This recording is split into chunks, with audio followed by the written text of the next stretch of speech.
Hello বন্ধুরা, আজ আমি তোমাদের কাছে নতুন একটা রেসিপি নিয়ে এসেছি। আজ আমি কালাকাঁদ বানিয়ে তোমাদেরকে দেখাবো। এই কালাকাঁদ বানাতে দেখো আমার কি কি লাগছে, তোমাদেরকে দেখো দেখিয়ে দিচ্ছি। এখানে দেখো পনিরকে আমি গ্রেট করে নিয়েছি। এখানে দেখো কনডেন্স মিল্ক রয়েছে, এখানে দেখো পেস্তা রয়েছে, এখানে দেখো কাজু আছে, এখানে এক বাটি গুঁড়ো দুধ রয়েছে, এক বাটি লিকুইড দুধ রয়েছে। গ্যাসের মধ্যে দেখো কড়াই বসিয়ে দিয়েছি। এবার এক বাটি দুধ আমি দেখো কড়াই দিয়ে দিচ্ছি।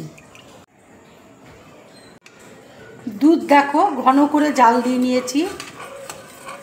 এবার দেখো পাউডার দুধ আমি দিয়ে দিচ্ছি।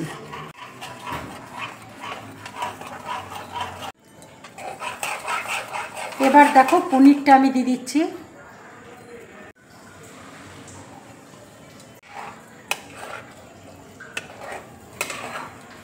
এবার দেখো কনডেন্স মিল্ক আমি দিয়ে দিচ্ছি।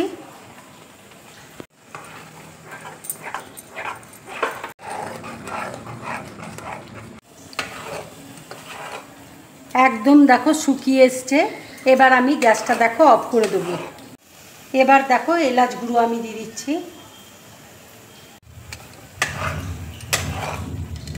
কেক টিনে দেখো বাটার পেপার দিয়েছি।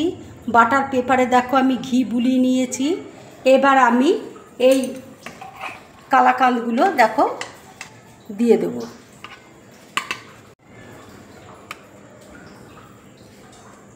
কালাকাঁদটা দেখো দিয়ে আমি ভালো করে দেখো সেট করে নিলাম।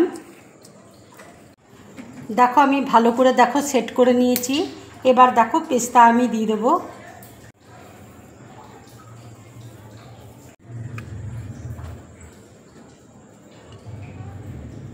এবার দেখো কাজু দেখো দিয়ে দিচ্ছি।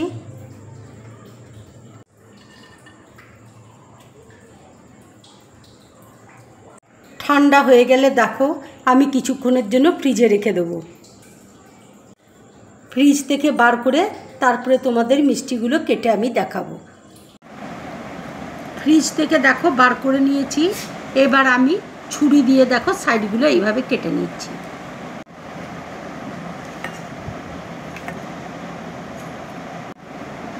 এবার দেখো একটা থালার মধ্যে আমি উল্টে দিচ্ছি। দেখো কত সুন্দর মিষ্টিটা হয়েছে দেখো। এবার দেখো ছুরি দিয়ে আমি কেটে কালাকাঁদগুলো তোমাদেরকে দেখাচ্ছি। কালাকাঁদগুলো দেখো কত সুন্দর হয়েছে দেখতে।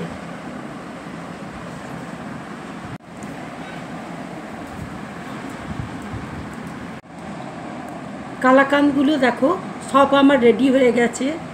বন্ধুরা, আমার এই মিষ্টির রেসিপিটা যদি তোমাদের ভালো লাগে তাহলে লাইক করবে, শেয়ার করবে আর ডিম ব্লগ চ্যানেলটাকে সাবস্ক্রাইব করবে।